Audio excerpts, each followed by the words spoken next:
Looks like everybody can see the screen okay. Yeah, I'm gonna play a little bit of this video here. And I'm gonna be emphasizing more as to these so-called minority groups not showing up in solidarity with us when it comes to fighting for the Civil Rights Act of 1866. Yvette Carnell is going to once again break down what this Civil Rights Act of 1866 entails, especially in regards to Section 1981. Here's the video. Let's take a listen. Federal law to define citizenship and affirm that all citizens are equally protected by the law. It was mainly intended in the wake of the American Civil War to protect the civil rights of persons of African descent or born in the United States. This legislation was passed by Congress in 1865 and vetoed by President Andrew Johnson. In April 1866, Congress again passed the bill. Let's talk about a little bit what it said. Just a little, like, what does Otis call it? Recurring training? Yeah, just a little bit of that. That's all. An act to protect all persons in the United States in their civil rights and furnish the means of their vindication. The act declared that all persons born in the United States who are not subject to any foreign power, are entitled to be citizens without regard of race, color, or previous condition of slavery or involuntary servitude. Just so we're clear what we're talking about, because there was a lot of Negro babble and a lot of Negro splaining, and a lot of people trying to play attorney. So let's just be very clear about what we're talking about and what was at stake. We have to do that. It's necessary because some people don't know. Wonderful to see the shirts. I don't just work through Teespring or anybody. These are shirts I packed up in my house. So this is wonderful to see these shirts on display, everybody doing their thing. And we are an agenda, what are we, people? An agenda-driven group, right?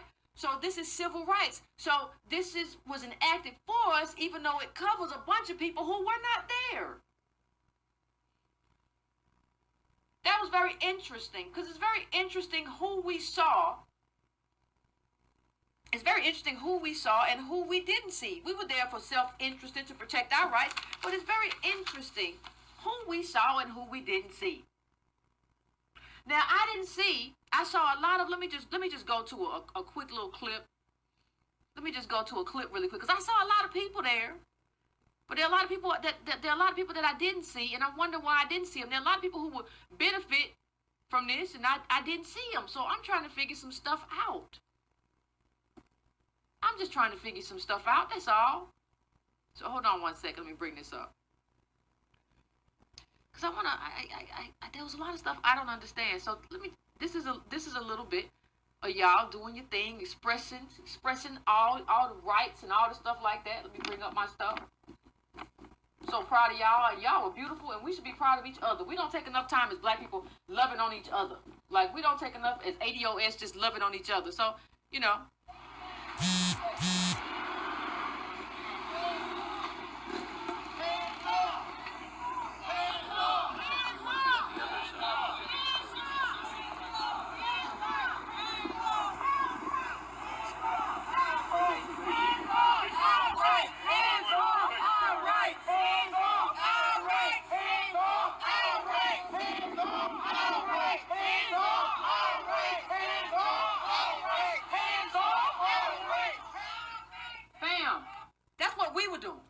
ADOS was doing.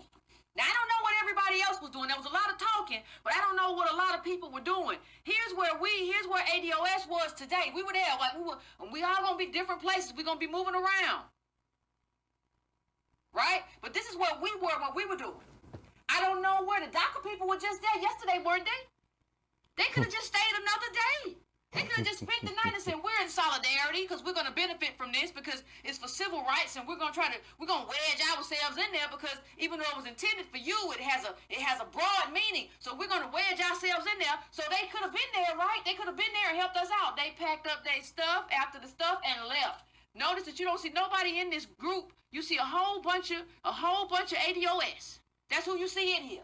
ADOS all day. But I thought we had solidarity though. Everybody told me that we was all in it together. And we was all a brown family. I didn't even see white women there. White women, you gonna try to use some stuff to wedge in and you. So much for the so-called black and brown coalition. What a joke that is. Moving on. Law for your civil rights, but I didn't see you there. I didn't see the LGBT community there, since that's supposed to be the new minority. I didn't see you there either. What was everybody else there? I just saw ADOS there. I tell you what else I didn't see there. I saw a lot of ADOS posters and placards and shirts and hats. I didn't see no foundational Black American hats and shirts. What was y'all at? Y'all was at home tweeting about how y'all was mad? And how y'all was upset and this wasn't gonna do nothing, no way, because Flex told me so. That's very interesting. It's all very interesting. It's very interesting who didn't show up for us. Well, and the people who didn't show up for us indicates to us as ADOS that we have no friends.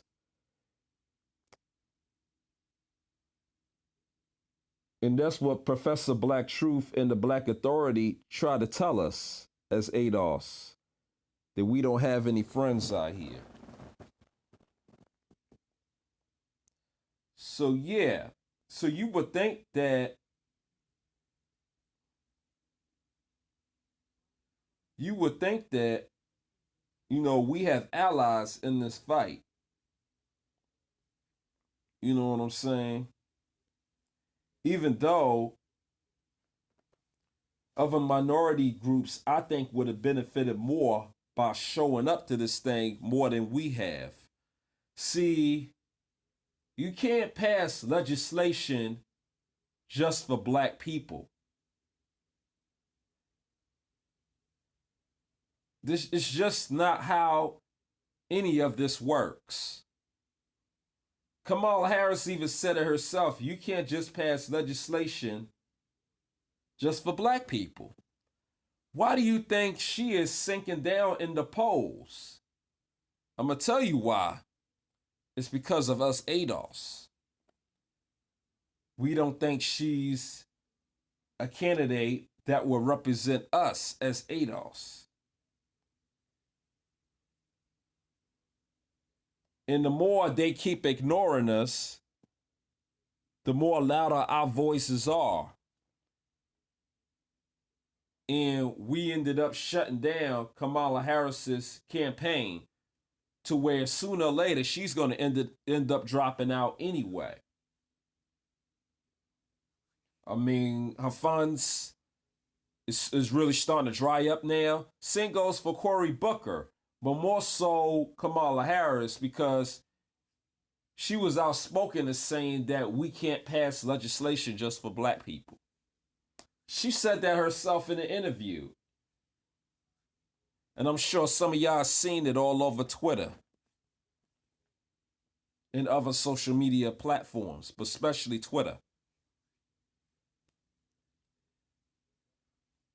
So these other so-called minority groups, they had never been in solidarity with us from the get-go. And there was a Mexican who said something that was very interesting. Let me see if I could pull this up here for y'all.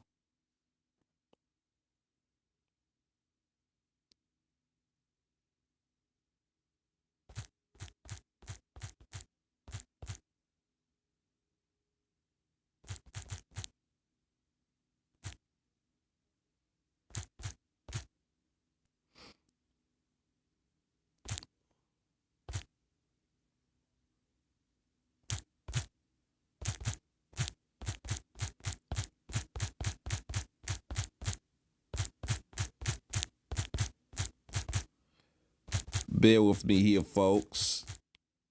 I probably should have pulled this up when I was before I came live.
I can't remember the exact name of the person who came up with that. It's probably online somewhere. Sometimes Google really don't help as much when it comes to certain things anyway.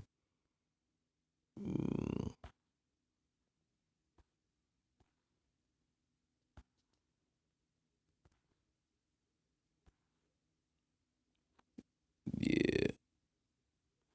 Let's see.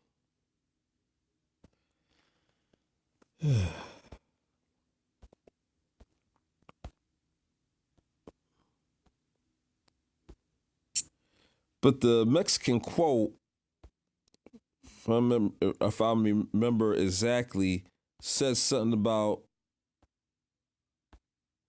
they don't really care about being in solidarity with black people. It's from this Mexican guy. So, and like I said, you see some of these stuff over here, the failed promise of black brown solidarity. I don't know if there was any promise of a black brown solidarity, but here's a book on it though.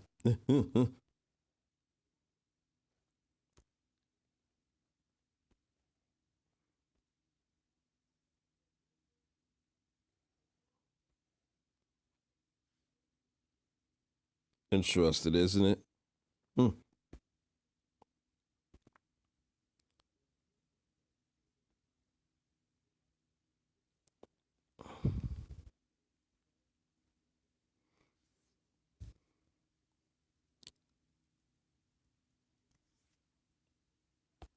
This is an interesting post right here. They might be I don't know if this quote from the Mexican guy is on here. Probably not. Let me see here. But I do agree with this. From what I see, black people are more loyal to Latinos than Latinos are to black people. If you disagree with Latinos, other black people will call you a Trump supporter. I agree with that. Yep, that sounds just about right.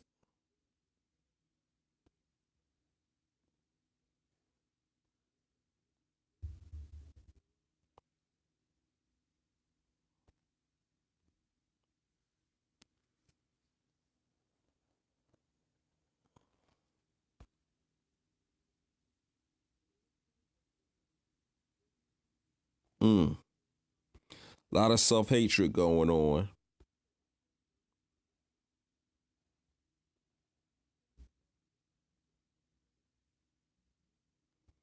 A lot of interesting stuff going on here. Yeah, this is a video from Paris Milan. Let me see what she says.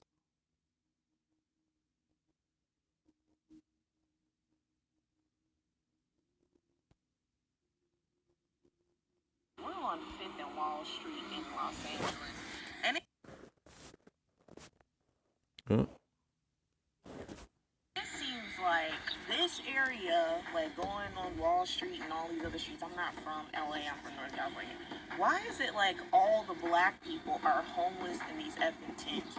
But like if you go to where Pico is and Santee Alley and all that, people from Mexico, like I've asked some of them, they're not even legal. And they're getting all this business and they're not even legal citizens. But look at the black people just on the streets in these tents. I want to show you guys this real fast. That's a goddamn shame. So much for the Black and Brown Coalition. Y'all make it to where you'll lock them up for doing the same thing the Mexicans is out there doing, selling clothes, selling knockoff, counterfeit makeup and all types of crap, fruit for $5 a pop. But black people out here and y'all, oh, well, these little girls are selling water. I need them to have a permit. It's this. It's all black people out here. Sorry for the wind. But just look. Just blacks sitting in the park, homeless. They got tents every freaking where. And all this is black people in these tents.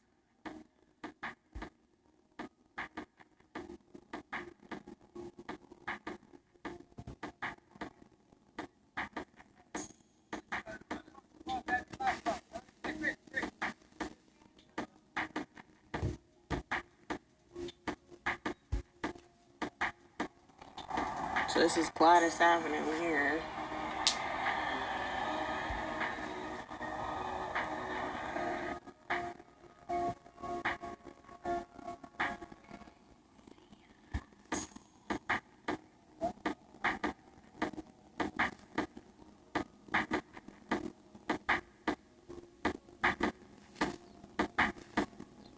Amazing. Huh.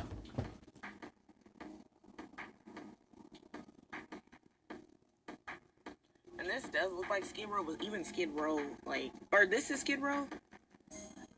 I can see Skid Row on the map. I didn't even know it. But even the Tenderloins in San Francisco don't even look this bad. Hell All no. these effing tents, at least they have, like, homeless shelters. I know they get filled up really fast, but they don't have all this there. Amazing.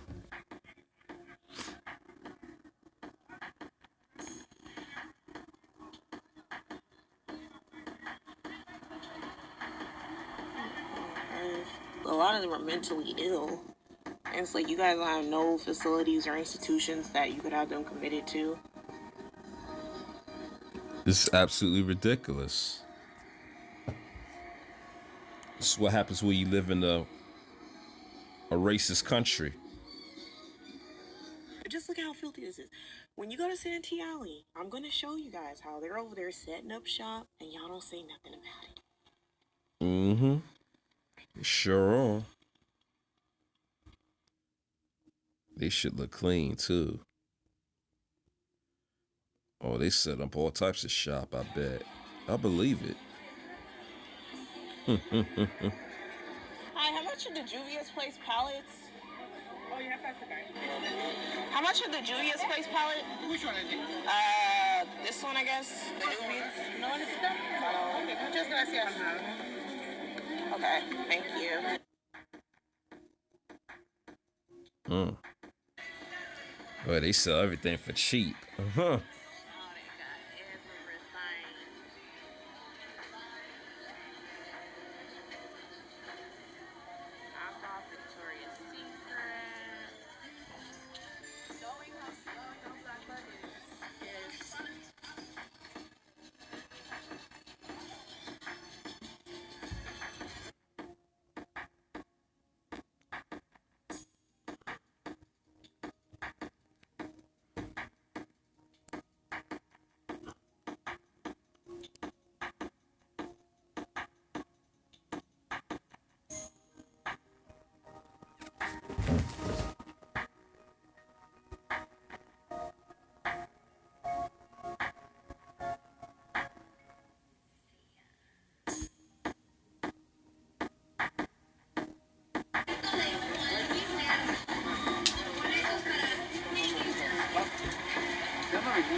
I mean, black owned.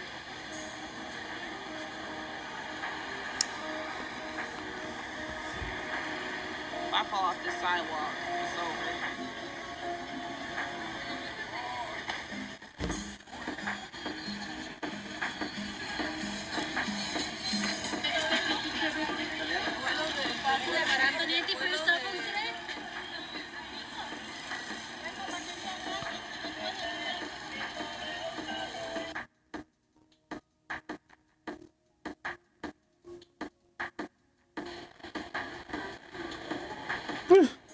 Wow.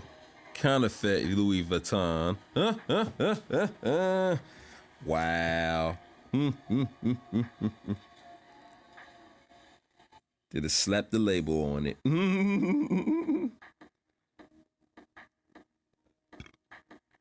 Probably ain't even worth nothing. Very slick. But yet our people are homeless on the fucking streets. You guys are actually going to come to the Santiago. Make sure you go to Urban Rarity. They're black owned. I don't know if you guys heard that part. They're black owned. And they have some outfits and stuff here that you can actually get custom made. Don't come here asking for no discounts. I especially like the crop tops and skirt combos that they got. Look at that. How could you not like that? See these pants? Okay.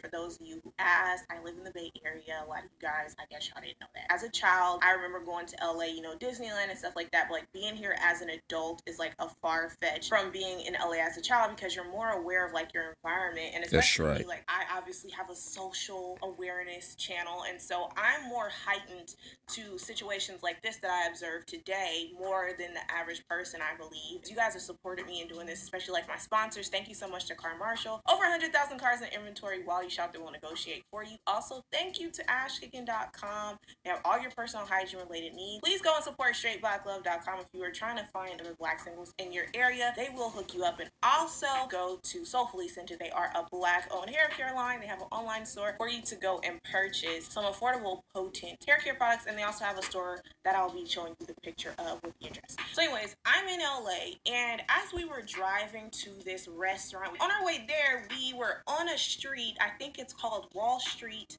and I think the cross street was like 5th Street. And then I'm looking to the left, and I'm like noticing all these different tents, and I'm seeing the tents, they're just everywhere. And I'm like, well, it's not raining. I know it's kind of cold today, but it's not raining. What the freak is going on with all these tents? So I start looking a little bit closer at the tents, and I'm noticing that a lot of the occupants of the tents were black people. A lot of the people walking around in this area, which looked very, very run down, you could tell it's a very impoverished area, and a lot of the dwellers and the people hanging out and kind of just looking listlessly are the black people. So I start filming because I'm just in like disbelief. So in Northern California, we have our tenderloins, and even in the tenderloins, you don't see tent after tent after tent after tent completely stacked up, just row after row, just tents everywhere. Of course, you have the trash and stuff like that, but it's a diverse group of races in the tenderloins that you see that are strung out on the drugs or whatever. But in this particular area, it's nothing but black people just up and down the street. When you go a couple of blocks over, there is a area that they call the Fashion District. Other people call it the Santee Alley. They call it the alleys, whatever you want to call it. And it's flooded with self-identified Mexicans. Now, the reason why I say that, because some of y'all are going to be in the comment section like, oh, Mexican is not a race. I've said that plenty of times. When you ask these people, like, where are you? Where are you from? Where do you consider yourself? They call themselves Mexicans. Now, these are mestizos, the Aztec, the Latinos, whatever you want to call them. They have shop set up completely, cover up the block. They've monopolized the entire market down there in that underground commerce is what I'd like to call it. It's like this underground shopping area that has counterfeit purses. They have jeans, clothing, jewelry, any item that you could ever want. Even fruit is effing discounted, okay? Like, they get you some watermelon, pineapple, chop it up, $5 a pop. Everything there is like completely discounted. And this is the problem that I have with it, is a lot of these people are not legally here. They're not legal citizens of the United States. Now, some of you guys in the black community have been brainwashed into believing that we have to be on the front lines defending illegal immigrants, aliens. We have to be the ones that support them in their fight to get legal documentation, and they get separated at the borders with their kids. Black people, I'm here to tell you, that is not your fight. And let me explain to you why that's not your fight. Like I told you guys before, in those streets that are a couple blocks over from Santee Alley, where it's flooded with the Hispanicals and the Latinas, or whatever you want to call them, and these aren't black Latinos and Hispanics. Those are the ones that are over there making thousands of dollars hand over fist, and they're not reaching out to the black homeless people over there, trying to give them a place to stay, trying to give them a little underhand job where they could sweep or they can just hold up signs or whatever. They're not employing any of them. So that tells me that when you hear Trump talking about building the wall, that is not the black fight. That is for them to deal with. The attitudes that they have with some of us as black people is disgusting. Like, you would think that they're honorary white supremacists. Some of them are cool. Okay, I'll give them some of that. But ultimately, when the time comes for them to unify, they unify with one another. And something that I think black people need to pay attention to is that they're on a united front with each other, that they practice nepotism well. Black people have still not gotten on the bandwagon of using effective nepotism. What do I mean by that? In the 90s, okay, there were a lot of black people working jobs like McDonald's, Wendy's, Taco Bell. And if you guys saw my live, I'm kind of repeating some of the same things, but if you didn't see it, like, this is new for you. Those jobs were reserved for people that were in high school, those who didn't have a higher quality college education, those who could not get their feet in the door because they don't have the finances to go off to college and they don't want to go in debt or whatever. Those minimum wage paying jobs were reserved for black people. All of a sudden, the Hispanics started coming into those jobs, overhauling. They would put them in the managerial positions, and they would get their family members and their friends and completely get rid of all the black people on the jobs, and they would employ their own. Then you go to these jobs, they have all these effed up attitudes and are disrespectful, and then you also start noticing that a lot of them can't even speak English. So my thing is that on one hand, you can just look at them like, wow, like, here you guys are helping yourselves out, but when the time comes, you guys want black people to come and give you a hand up with your political work, with your political agendas, but when the time comes for them to help black people or them talk about black issues, they're silent because it's not their fight. So all I say is that you should not be out here concerned about what Trump is doing to them. Am I saying that I support Trump and what he does? No, but if he's talking about building that wall, I'm not getting out there holding a sign. I'm not going to support them. I'm not doing any of that. That is not my obligation to help these people. You would never be able to go to another country demanding rights, making all this money that they make, just like in the Santee Alley. A lot of them do not have business permits. A lot of them do not have certifications. They have family members that have the business permits that are legal, and their family members are getting them these jobs for them to be the face of the business. They're selling jeans, all this counterfeit makeup, all of these freaking items, and they're making thousands. The worst part is that when I go out there to see the black-owned makeup lines, such as Juvia's Place, being out there at the freaking alley, and Juvia's Place on her site, some of the palettes go for like $20. It could be less, it could be more. I'll show you guys a picture. If they're selling Louis Vuitton, MAC, or whatever, they can go out there, and Louis Vuitton needs to go and fight for that. But specifically for Juvia's Place, I went to a counter that was selling Juvia's Place, and I just asked, I was like, hey, how much is this? And he was like, it's $5. I was so effing irritated. I'm sure she spent so much money, energy, effort. She needed support, and she had to believe in herself. And the moment that she started to accrue enough money and she built this big brand that people love worldwide, and to know that these people are out here selling replicas of it, or actually getting those pellets at wholesale and selling them for $5 when you sell them for 20 plus, that to me is just disrespectful. And again, this just speaks volumes about how they are for self. Black people need to do the same thing and be for self. We are never thinking about one another's initiatives that need to be started. There is no black and brown coalition. Brown uses you when it's convenient for them, and they don't come back and invest in your own community. It's not their obligation to, but you somehow still feel as though you are obligated to help them when they don't need your help. Ask the guy out there, like, hey, how did you get a business out here or whatever? He was selling little purses. He was like, I started selling batteries at just $1 a pack. I ended up making $5,000 off selling those batteries. Then I started getting the counterfeit purses because I have a plug that ships them to me, and I have all different type of replica brands. I got Louis Vuitton, I got MCM, I got Supreme, I got all this stuff. And I'm like, wow. But then you go over and you see how many many black people are homeless? How many black people are not able to just go and sell water bottles for $1 without the police rolling up on them? Or you see them selling t-shirts or whatever, cigarettes, whatever they're trying to sell, you can guarantee there's going to be a nosy racist person that's going to call the police on them, begging them to show some sort of permit that they have to sell these products. But when you're on Santiago, you see police driving by, you don't see ICE being called, they are complicit with this. They probably boost up the local economy, which is why they allow this. But with black people, we could very much so be helping the economy, and because they don't want blacks to get ahead and they don't want us to be progressive, they're going to stop it at all attempts, which is why it's hard to be mad at these black people, say, oh, well, they're just not trying hard enough.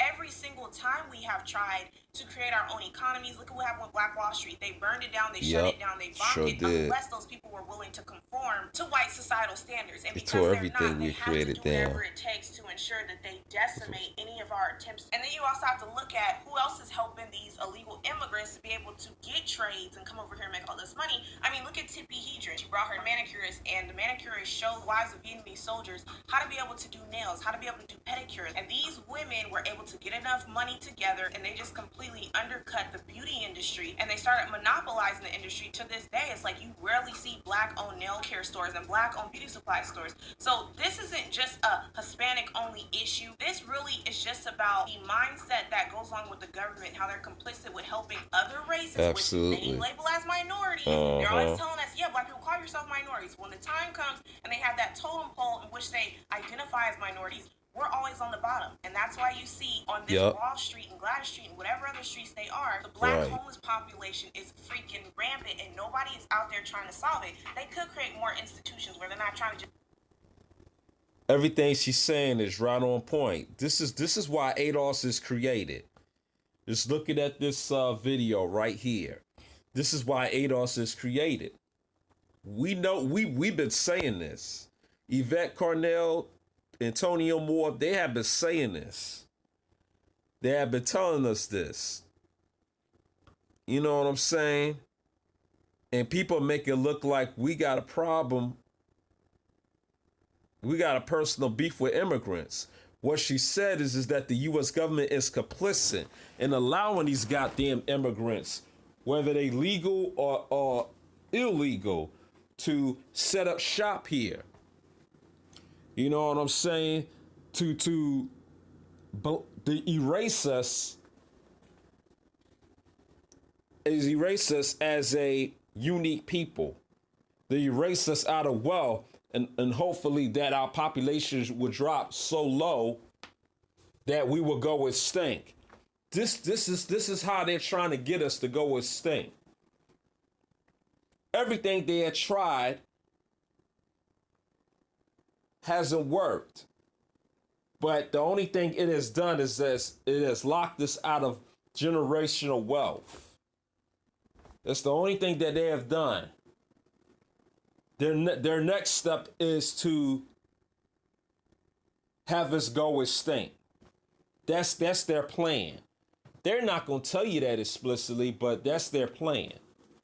And I think as black people, we need to start being cognizant of this. And to know that there's no black and brown coalition, like Paris Milan says in this video. That's why it's so good to do motherfucking research. It's good to be browsing in these search engines, because you never know what you're going to find. You never know what you're going to find. Yeah, this is a great video right here. Damn. Shit, this is a great ass video right here.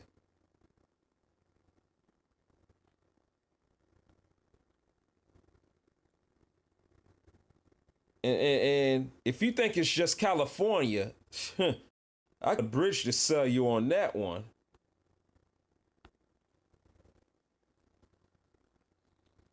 I have to share this to let me share this to my ADOS family real quick. Some of them probably may have seen this video already.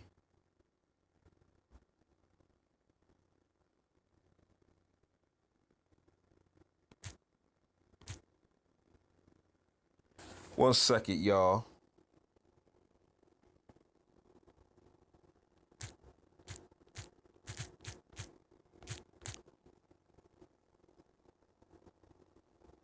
Definitely gotta share this.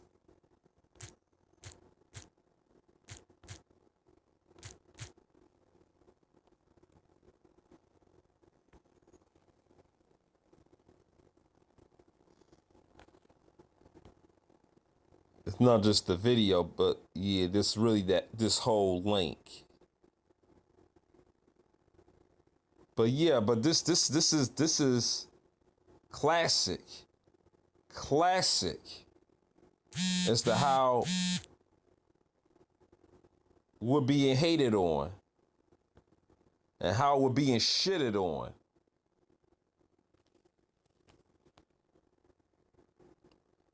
Even though the original intent was to find that quote by this Mexican guy,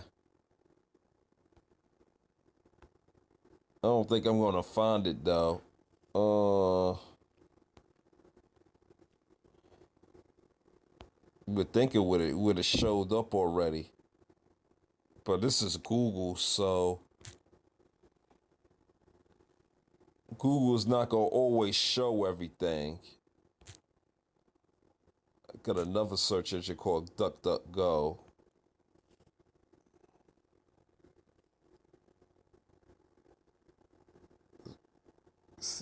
See if I can get something different if I put the same info in there.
Yeah, this is gonna be hard to find.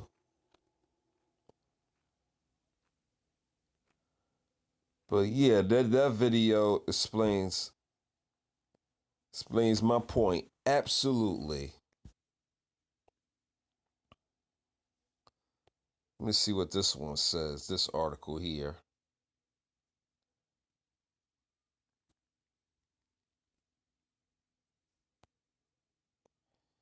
You know, mainstream media. This is it's always a front with mainstream media.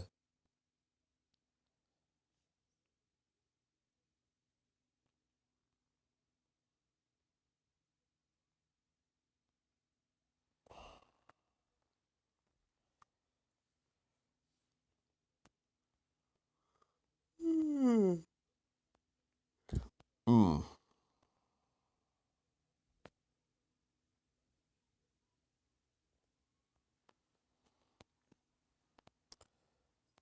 Even though they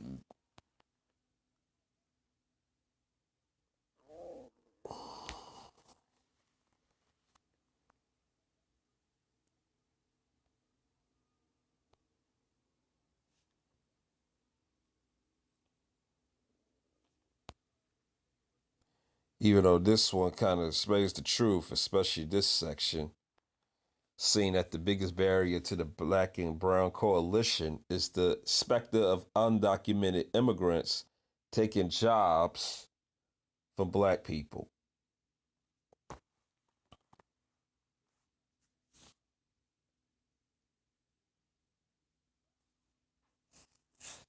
While institutional black leadership remains aligned with Latino immigrant advocacy groups, protests from grassroots African American organizations are getting louder.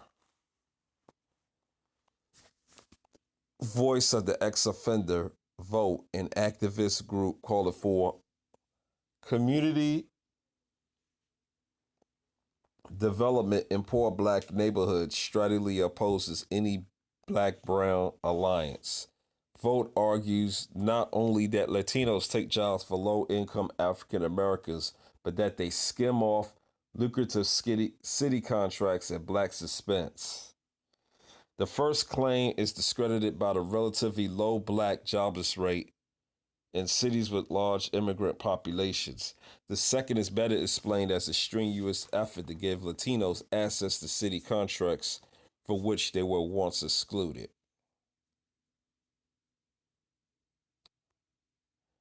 So as you may see, this is not just a LA thing or a California thing, but this is going on nationwide.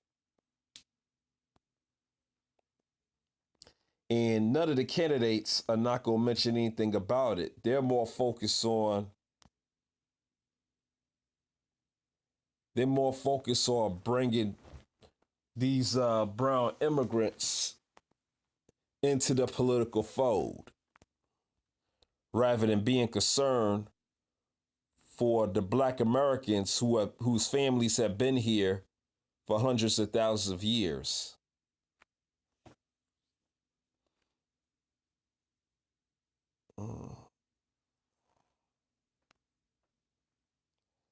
Yeah.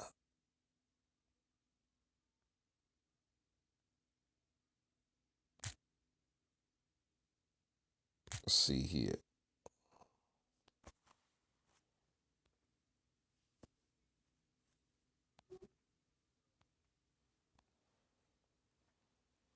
So these so-called other minorities,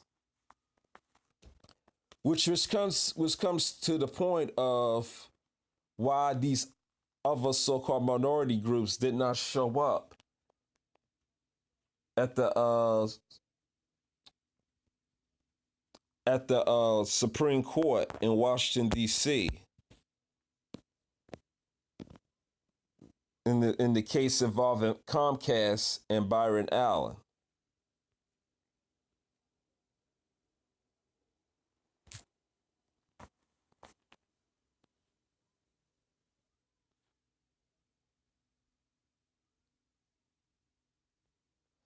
So that's all I really want to say on this video.